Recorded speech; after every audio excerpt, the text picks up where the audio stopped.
T twenty বিশ্বকাপে খেলছে না বাংলাদেশ, কিন্তু তবুও বাংলাদেশের প্রতিনিধিত্ব থাকছে বিশ্বমঞ্চে। তবে খেলোয়াড় হিসেবে নয় বা কোচ হিসেবে নয়, গুরুত্বপূর্ণ দায়িত্ব আম্পায়ার হিসেবে। চলুন এই ভিডিওতে জেনে নেই বাংলাদেশের কোন দুইজন আম্পায়ার টি-টোয়েন্টি বিশ্বকাপে প্রতিনিধিত্ব করবেন। এই আলোচনা ঘিরেই ভিডিওটি শুরু করছি, তাই প্রথমেই আমাদের চ্যানেলটি সাবস্ক্রাইব করে ভিডিওটি শেষ অবধি দেখতে থাকুন। আইসিসি প্রকাশ করেছে এবারের টি-টোয়েন্টি বিশ্বকাপের ম্যাচ অফিসিয়ালদের তালিকা। সেই তালিকায় জায়গা করে নিয়েছেন দুইজন বাংলাদেশি আম্পায়ার। তারা হলেন আইসিসির এলিট প্যানেলের আম্পায়ার শরীফুদ্দৌলা ইবনে শহীদ এবং আন্তর্জাতিক প্যানেলের আম্পায়ার গাজী সোহেল। শরীফুদ্দৌলা ইবনে শহীদ বাংলাদেশের একমাত্র আম্পায়ার যিনি আইসিসির এলিট প্যানেলে আছেন। এর আগেও তিনি বিশ্বকাপের গুরুত্বপূর্ণ ম্যাচের দায়িত্ব পালন করেছেন। এখন পর্যন্ত তিনি আম্পায়ারিং করেছেন 32টি টেস্ট ম্যাচ, 21টি ওয়ানডে ম্যাচ এবং 75টি টি-টোয়েন্টি ম্যাচে। অন্যদিকে গাজী সোহেলের জন্য এটি বিশেষ একটি মুহূর্ত।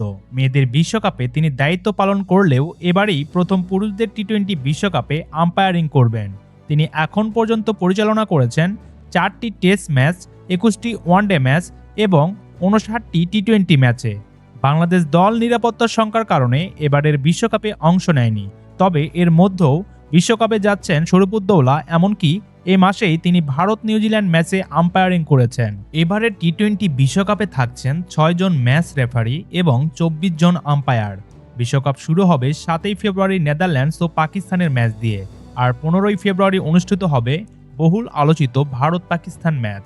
বাংলাদেশ না খেললেও বাংলাদেশের উপস্থিতি থাকছে বিশ্বকাপে, ন্যায়, দক্ষতা আর সম্মানের প্রতীক হয়ে।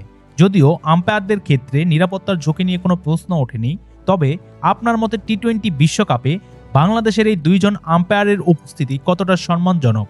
অবশ্যই আপনার মতামত ভিডিওর নিচে কমেন্ট করে জানাতে পারেন।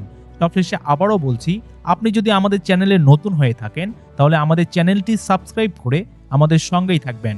ভিডিওটি শেষ অবধি দেখার জন্য ধন্যবাদ।